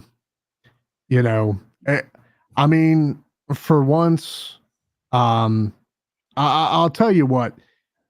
I'll just go ahead and say it. If you're a WWE fan and you're complaining at this point, then you're just bitching, because there's nothing to complain about. We're getting things that we've been asking for a long time. And I don't know what more you could want. WWE ice cream bars. I mean, to a city near you. I'm going to add this. If the fans are complaining, go watch Wednesday and complain with the other 900,000 people. No, speaking of the ice cream bars, when he came back to AEW, didn't they make those ice cream bars? So I would think then, right? Going off that, since Punk is back, maybe they could, I guess, recycle or bring those back or recreate. Maybe that's the better word. Those WWE ice cream bars. I mean, that is a good line. I mean, so maybe with Punk back, he had the ice cream bars in AEW. Maybe we can do that same thing in WWE again, right? Depend how profitable they are. We all know the owner in AEW. He just has money to waste. I'm pretty sure he had billions of dollars. Like, what should I do? Okay, I'm just gonna light it on. I'm gonna give it to this ex WWE guy, and they suck, and they're gonna do nothing for me. Well, I'd like to think the WWE higher ups could afford ice cream. If they can't, we're I in was trouble. gonna say. I mean, I would think. Yeah, jump in, Randy. SummerSlam. That's Cleveland. There you go. Perfect time for ice cream. Yeah, good point. Now it's it's funny. I actually walked past a Carvel when I was out in Brooklyn this week. I was like, nah, not quite ice cream time yet. Maybe when I pass by there in 2 months, I'll think about it. But it's not quite ice cream time. All right. So before we get to closing thoughts here, I want to give everybody an opportunity. Is that one or two things you're looking forward to here? Could be on SmackDown or anything else in the wrestling world before we get to closing thoughts. I'll go with you, Coach, first, because you always have something interesting to say. I do sometimes. We'll see. I mean, more than sometimes. Going into SmackDown, the only thing that I've heard is that the first appearance of Jade Cargill may result in it's probably already been predicted, but I was doing some dirt sheet digging today. The Jade Cargill came across that she may be joining Naomi and Bianca in a 6-man against the rest of Damage Control, something that was probably predicted, already foreseen. But I got some dirt sheet information on that more likely happening than it not happening. Okay. So that would be interesting. It kind of makes me feel good to see that they're going to throw her into Mania, if that's possible. Hopefully they do it. Not to mention you can't do any, like, you're going to do Mania without Bianca. Like, Bianca's a top name. Like, you got to have her in there too. So other than that, I'm just curious to see what's going to happen on SmackDown, because I would be really disappointed if they didn't do it this way. But I truly think that Seth and Jay and Cody are coming to SmackDown for blood, and I would be very disappointed if they didn't show up or they just showed up and tried to talk. Knowing that there's a good chance that I don't remember if Rock or Roman are billed, or that they're billed for SmackDown this Friday. I don't think Roman was billed Friday, but I thought The Rock was billed for one more SmackDown, right? Isn't he billed for one more SmackDown? I don't know who's supposed to be there Friday or not. So at most you might get Cody and we'll just call Cody and his crew to go beat up Solo. Yep. Get some licks in. But worst case scenario, Rock and Roman are both going to be on Raw next week. You're pretty sure Cody and Seth and Jay are going to all be there too. So we might get one last really good fucking throwdown. Like, really good throwdown where hopefully Cody can get some licks in. It'd be nice to see a reverse segment of Cody standing over the Rock bloody. It's a good question. That's a good point. Before I'll let TBK and Randy get a thought or two. We'll go to Ethan's question. For you, TBK, one or two things you're looking forward to maybe until Friday's show here on Sportswire and obviously SmackDown itself? Honestly, I'm looking forward to them mainly doing what they're already doing. And what I mean by that is allowing their talent to capitalize on their best assets. I mean, again, you put a live mic in CM Punk's hands, you know what you're going to get. You're going to get crazy, outlandish shit that's going to be said, and you come to expect it. You just don't know what he's going to say. But you know what? I was proud of a guy like Drew McIntyre, who has been absolutely been killing it promo-wise. He's been killing it on the fly, live television, being able to hang with guys like CM Punk who are known for that sort of thing. Yep. There was great lines given by both guys tonight, like the rehab line from Drew. The rehab line was great. Yep. Fantastic. It was fantastic. And then of course, CM Punk was saying, I never had to have another man's face on my shirt to sell it. And I was like, oh shit. I mean, hey, that has really propelled Drew right now. Like we are seeing a different side of Drew that we haven't seen. And Punk just took that and like a shark on freaking blood went Even him after it. just saying how much he didn't like Seth Rollins was like, okay, you know what? Yeah. You know, he could say whatever he wants. It doesn't matter. Yeah, I mean, so I like, I like the fact that WWE is not cutting their people off at the knees, or in CM Punk's point of view at the moment, cutting him off at the mouth, because that's all he's got at the moment. But it's nice to see them, let them be them. Don't stifle it. This is WrestleMania season. This is your moment. This is your moment to drop your large wrestling dick on the table and go, we're still WWE, damn it. Well, that's certainly a good reason why for Randy. I'm going to let you have one or two things you'd like to say. You're not the only one who can be controversial, Craven. There's a lot of people. Yeah, Randy, so you got to follow it up. One of our listeners who's in our Hall of Fame, also Hillbilly Tilly, he had a great line. He said that Sportswire at this point, everybody just says something controversial at this point. So at this point, everybody says it. So, but Randy, let's digress. One or two things you're looking forward to as we go to Friday's show, not only here with us, but also on SmackDown. Thanks, Tom. I don't know how I'm going to fall off TVK comment, but but you don't have to. We can certainly just go to Friday. Sweet and simple. I'm going to digress. I'm just going to talk a little bit of NXT because for Stand and Deliver, Spears, by the way, Sean Spears in the ring tomorrow. He's back, but I'm really interested in this Ilya Dragunov and Tony D'Angelo build, not the Tony D'Angelo from the Carolina Hurricanes, a different, better guy. That might be with the TSF Takes boys on the second half of the show Friday. They might want to talk about that. Yeah, so I was really interested in this build because I felt like they just kind of threw D'Angelo in the match. But last week, if you watch the promo and the segment between D'Angelo and Dragunov, it really sparked my eye on how like D'Angelo, a mob-based mentality, the family, and could that really take over Dragunov reign where he's been unstoppable? That's something really interesting to follow. With SmackDown, I was trying to figure out if Cody Roman or The Rock advertised damn phone not working, so we'll have to wait to find out. But I'm really just interested in seeing what the reaction is going to be for Jade Cargill. I think everyone's been waiting for this moment for so long, since October. Where is she going to go? When she show up? We had a taste of the Rumble, but finally knowing she's going to be part of full television is going to be great. Does it set something down the road with her and Bianca?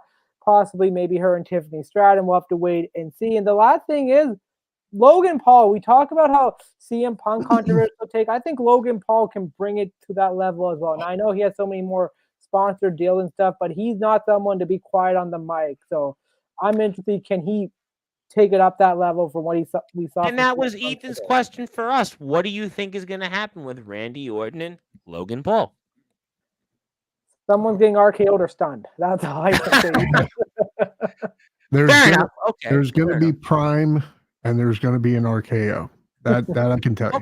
That was a great question, and thank you, Ethan, for that. And I'm sure we'll have a lot of fun takes on Friday's show as well about that. So I'm looking forward to that. I'm gonna throw something out there for all of you. I'm sorry, go ahead, TV. No, I was just gonna add on to Jade real quick. Like I really hope, hey, like Randy said, we've been waiting and waiting and waiting. We got a little tease of what she's capable of. I really hope that on Friday we don't just get some backstage segment of her, it's Bianca and Naomi talking, and then she walks up and like, hey, I'm here too. You know what I mean? Like, I really want to see her in the ring. I really hope we at least, give us a triple threat. I think a triple threat's appropriate before Mania. I think if they're going to do this 6-woman, if they do wind up doing this 6-woman, and there has a scuffle with Damage Control beating down Naomi and Bianca or Bayley or whatever, I don't know. I think it would be kind of funny, even if we didn't get a match out of Jade. We got Jade running down and throwing a bunch of little Asian chicks around the ring, like little toys, because she's a big woman. Like, she's a big, tall, muscular woman, and all the rest of them are like 5 foot. It's like Alexa Bliss's sisters. They're all 5 feet of fury being chucked like Oompa Loompas and shit. That would make me laugh my ass off the whole night. Look what remember what she did to Nia at the Rumble. Like it was so like Yeah. I've never seen someone do that to Nia. Even Rhea Ripley, her match against Nia Jax was pretty good, but she picked up Nia Jax with ease. That was And like that was Nia. Imagine what she's gonna do to Asuka, Io Sky, Kairi Sane, and Dakota Kai. it was. Well, I mean, we're gonna tune in and find out on Friday's show, and we're gonna talk about it right afterwards. It was a modern Hogan and Andre moment. That's what we got. A female version of it. Yeah, Yeah, right. you know. So I wanna bring something up before you finish up here, Tom. Yes. I know everybody's probably heard the rumors. You'd have to live under a rock not to know the dirt sheets or the rumors of MJF being taken off of all AEW products. And some interesting information came out today about maybe he's WWE bound. Possibly the reason behind why Cody keeps, and I don't think it is, because that was the Elite, the Bucks, the Elite, the Gunshot. But I don't know. Maybe it has something to do with MJF too. So I was asked an interesting question today. Do I think between the MJF being removed from AEW and he's done with them, he didn't resign, he's off their roster, their website, their merch page, everything. From him with MJF and with the fact that Dustin Rhodes put a request in for either an early release or the non-complete clause in his contract to be eliminated and his contract to be shortened. Do you guys think that we will see any kind of involvement of MJF or Dustin Rhodes at Mania, Cody related or not? I see MJF the Monday night after Raw because I think there's no better way to get his attention, everyone's attention there. Because I think I said it last week, MJF has to make a decision. Is it money or does he want to become a megastar? And I don't think he's going to become a megastar in AEW. And I think he can get money, but I think you look at the treatment look what Mercedes Moné grabbed and everything from him. He's been waiting in the corner thing. He's AEW feature. They pretty much just threw her on a platter. He hasn't been offered this. We'll see. I think, again, we're really in that state of anything is truly possible. My gosh. Can you imagine MJF coming out? Like, how many big moments can you pack into WrestleMania? As many as you want, I'm sure. There are certain things that I'm sure that they don't want to overshadow, and like it or not, MJF coming out at WrestleMania would be a big fucking deal. So I see what you're saying there, Randy, but I mean, there's so many rumors right now that are that have a hint of realism to them. Like we said, well, MJF, Dustin Rhodes posted on Twitter a few times about The Rock, right? So that's I'm sure fueling some of the speculation. Although Jim Ross said that it's not going to happen. Jim Ross said last week it's not going to happen. But again, come on, we know he's reading scripts. Anyway, but anyway, so I still got to say it. He said it. He works for AEW, but hey, listen, Tony Khan. Dustin Rhodes thing may or may not happen, but MJF is not a part of AEW anymore. Yeah. Well, that I think you could certainly make, a stronger case for. I think Dustin Rhodes, I don't know. It's a wild card. It's a wild card. It's all a wild card right now. But like I said, I mean, you've got the MJF thing that we do know that is a for certain. That is something. I think that definitely there's a lot of validity to that. The wildness of it all in my head. Exactly. Like MJF, out of all people, coming into WrestleMania and assisting. If he assists Cody, oh my gosh, I don't know what terms they're on. Them two are on, but if they were to assist Cody, so wrap your brain around this. An AEW bred talent coming in and helping cost Roman Reigns his title to assist Cody. That's, to me, that's like you just took an AEW guy and have him come in and took off your champion right off his pillar. Because it's a monumental. It's a big somebody. It's a big thing to wrap your head around. So when I was asked this today, I was like, I think it's possible him to show up. I don't know if he's going to get involved with Cody. I think the same thing you said, Randy. I said maybe the Raw after Mania. That was my answer to my friend today. I think even him. Sorry, Randy. My bad, Randy. You go first, then I can add. I was going to say, I think even him. I think that's enough. Even him just making a presence is. WWE. If there's a contest, you win. You won the game. You got it. It's yours. Take it. Like, I mean, again, you have the possibility of MJF. Yeah, okay. There's that slight possibility of Dustin. You even have the possibility of the Hardys. Right. There's a very real possibility that the Hardys could be this secret other tag team, just like a couple years ago. I mean, again, this WrestleMania is it feels so different and well, you were the one who said with XL on the title, you got to deliver. You have to. So, I mean, like I said, if you ever wanted to take the opportunity to go, here's a moment, like, oh my gosh, now do it now.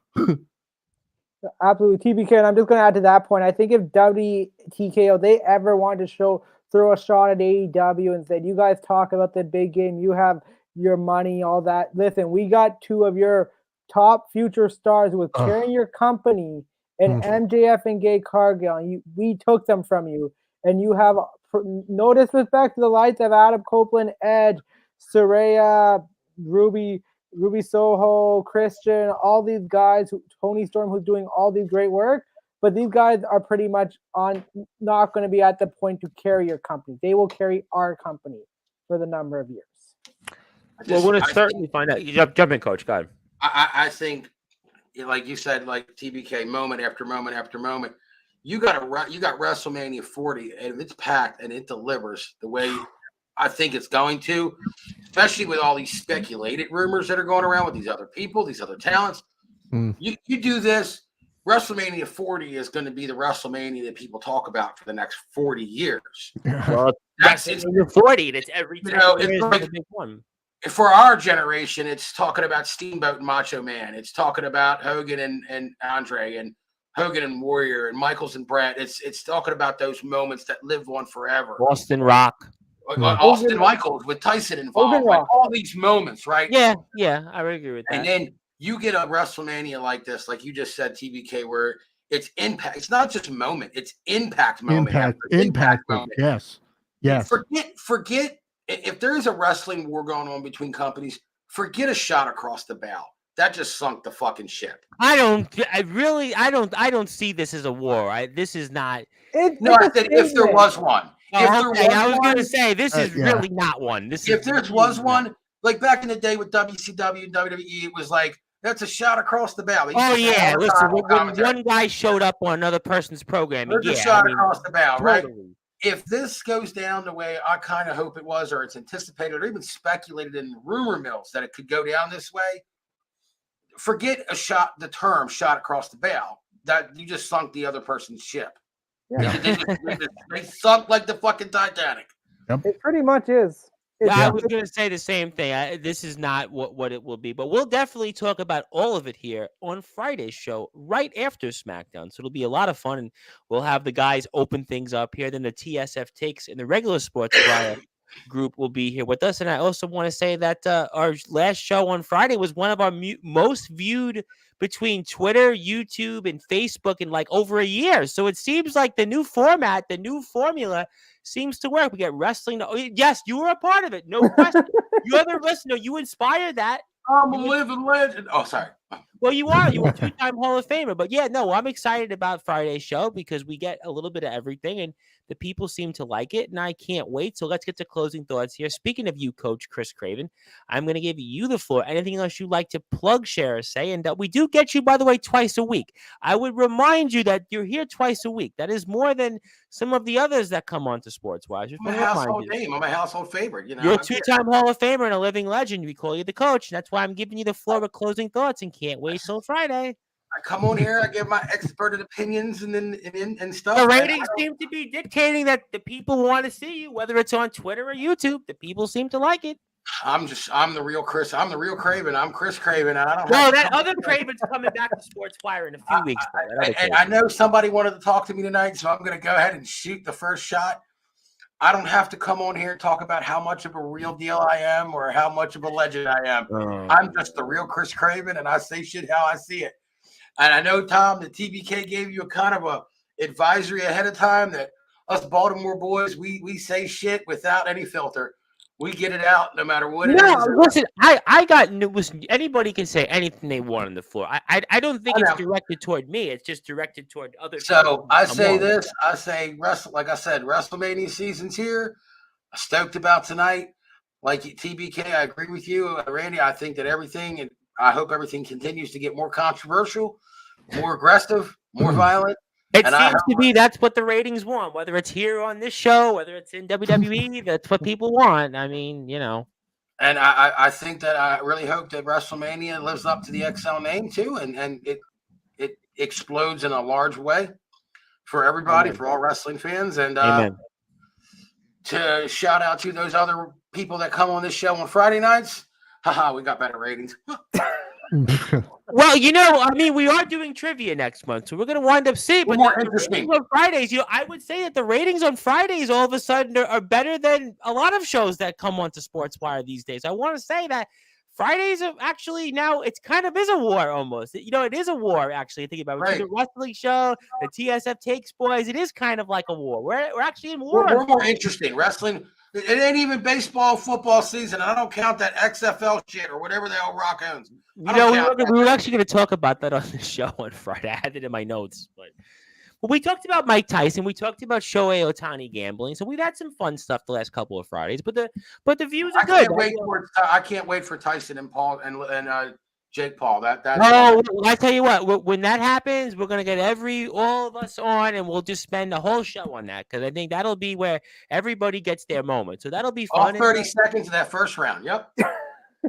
No, I think they'll stage it long enough that people will get their money because they did Tyson and Roy Jones a couple during COVID, and they staged that well enough. I mean, yeah, but I don't see Jake Paul and Mike Tyson going 10 rounds or however, you know. I don't see Jake Paul going the distance with Mike Tyson. I mean, it's something we're gonna certainly, I'm sure, have a full length show to talk about. Okay. I say max, no more than 2 rounds. Okay. I mean, look, I you know what? Nothing would surprise me in this day and age. I would say anything is possible, but that's being generous. All right. Well, you know what? I mean, I can't wait till Friday's show. That's what I want to say. I want to be generous and say I can't wait till Friday. But TGIF, I remember always my parents would wake me up and they would say TGIF all the time. And I would say that's how I would always look forward to Fridays here on Sportswire Radio. And thank you, Coach, for all that you do for this great sport and being a part of all Wrestling Matters. And TBK, want to give you the floor. Anything you want to share, plug, or say, the floor is certainly yours. So whatever you like, you can certainly say it and be my guest. Yeah. I said it before, I'll say it again. If you're not watching Sportswire, what are you doing? Because I said it. Listen, I'm not going to Raw on Monday. Yeah, bitch, just where you at? Watch the show. This is the place to be. I mean, 79 people watching us right now, by the way. 79. Perfect. Right. To all 79 of you, you made a good choice on a Tuesday morning, so we're proud of you. Thank you. Yeah. Hey, look,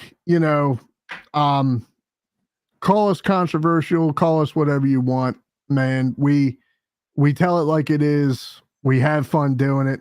And I've said it before and I'll say it again. If you don't like it, I don't give a fuck because I'm having fun and that's all that matters. this is our time, and I'll be damned if you're going to interrupt on my time. So I hope you're enjoying listening, Tom. Appreciate you for everything you do, brother. Like I said, I'm not going to sit here and kiss your ass, but I do appreciate you. It gives Mondays and Fridays a little bit of excitement. That's kind of what I need in my life right now. So I appreciate that. Absolutely. Well, I'm excited about Fridays again. I said it before I get to Randy with the TSF takes, guys. Fridays to me are back. I really feel that the last 3 or 4 Fridays that like I'm motivated again. It's like I would sit through some of the shows, not so much from the wrestling, and I'd be kind of like, but now I see it. We got these TSF takes guys. They've come in and they've given us a shot in the arm. You guys giving us that. Now I feel like it is like a war. Like which part of the show is better? Which one generates more views? It's kind of interesting. So yeah, Fridays I'm pumped up for. Mondays I always look forward to as well. We have some coverage ahead on next Monday's show, and Friday we're here with a full deck, literally. And you can follow TBK on Instagram as well. Check him out also for logo design as well. I know our TSF Takes boys use him and some other people. And great job as always, Randy. I'm going with you last. Until Friday, my friend, I'll turn it over to you. And anything else you want to plug, share, or say, be my guest. Thanks, Randy.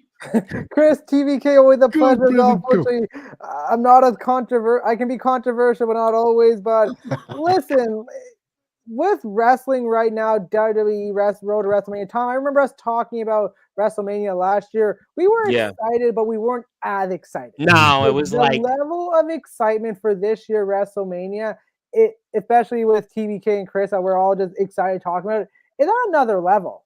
So enjoy what you're seeing. There's still a couple of weeks to go. Friday's going to be a hoot. If you don't like it, too bad, too sad. Go complain with 900 other followers who watch other crappy wrestling, which blood and broken glass. No offense to AEW. I do like their product, but sometimes it sucks. But I'll say that. AEW, I mean, listen, AEW. I'll say it as it is. W at times they suck, but they've really picked it up. So I'm not afraid to say what is good, what is bad. But right now, WWE, they are on the ball. They're on fire. SmackDown's going to be good. NXT's heating up especially with Trick Williams and Carmelo Hayes going to battle us, Stand and Deliver. It's great time to enjoy wrestling and just buckle up. You're on the fast lane because we're literally going 121 miles down the freeway to Philadelphia with about less than 2 weeks to go. Amen to that, Randy, and it's all wrestling matters, and absolutely WWE has a linear flow to it. I think I totally agree with you. There's a flow to WWE right now that AEW has been lacking for a long time. But if you want to follow Randy and sometimes he does have some hot takes on Twitter. You can check him out on Instagram and Twitter, especially at Randy Dillon. You can see him first and last name. And we look forward to Friday's show, 10 o'clock Eastern, just right after SmackDown itself. And one more time, I'd like to wish my brother Sean a very happy birthday. And hopefully you do something that'll make you happy. And maybe you'll watch NXT tomorrow. I don't know. But certainly, hopefully your birthday will be as more happier as you were being a New York Jets fan this past season. So that will certainly be hopefully. That was a funny one. That was a good shot, though. That was a funny shot. But yeah, Jets definitely have their own issues. But that's for a different show, different time. But I want to thank everybody, especially on Twitter out there. And if you're on Twitter, make sure you hit that sub button for us on YouTube at Sportswire Radio 6579, where you can catch all of our shows. And also check us out on Twitch, because we have some people on Twitch watching us. So thank you for some of the Twitch followers. We're on Twitch at Sportswire Radio, YouTube at Sportswire Radio 6579. And my name is the Reverend Tom Bryce, your voice of all wrestling, where all wrestling matters. And you're joined by Coach Chris Craven, 2-time Hall of Famer, B1 Sportswire Hall of Famer. Second to most recent Hall of Famer here in our Sportswire Radio wing, Mr. Baltimore Kid, host of the Be More Talkative podcast and host of the Hockey Fan Chat, man that dabbled a little bit in the wrestling world, Mr. Randy Dillon. And I'll see everybody tomorrow. Randy Dillon. Yes, Randy Dillon. Love Randy. You know what? I'm sorry. I got to cut. We're going to corrupt you one way or the other. Like, this reminds me of the scene from Deadpool 2. Will you say fuck? I say it when I'm passionate, when I'm really into it. Like The- Bro, Like he's like, I'm gonna say it. I was like, get it, Randy, and you're you like, know what? I'll it tell you is. what. I'll tell you what. You know what we'll do? It's always like when somebody doesn't drink, you can drink for them. So you can curse for Randy. That's what you can definitely do for us. So, We're gonna corrupt the shit out of him. You wait. well, we're gonna certainly see. You never know. Never say never. We're gonna but, have him saying Vince McMahon and the F bomb on here. well, one of those things I'm certainly gonna not edit it in my mouth, but I We're will gonna have him promise. say Benoit. Real quick, Tom. Yes. Real quick, I promise, and then I'll leave it up. Soldier, love you, brother. I hope you're doing all right. Yes, I know we said it at the beginning of the show, but definitely Soldier. Want to give our 100%. thoughts and prayers to him with his passing of his father. Very sad news. Obviously, Soldier has meant a lot in the wrestling world, especially with the IMF and also Dark Crime. Want to wish him well. He's recovering. He's going through some things there where he went through surgery. We want to wish him some prayers and actually will shoot very briefly on that to the owner in Indiana who basically wanted Darkron to go wrestle. That's why your company has as many subscribers as it has. Not that many. But that's for a different conversation for a different time. I want to thank everybody for tuning in. And we will be back here Friday night with the gang. Also, I'll be here later today, 7:30 p.m. Eastern time with Van Hansen and Kid Mike to be inducted into our Hall of Fame. But until then, my name is the Reverend Tom Bryson. Alongside me is Randy Dillon, TBK, Chris Craven. Good morning, good afternoon, good evening, wherever you are on the number one global radio station that is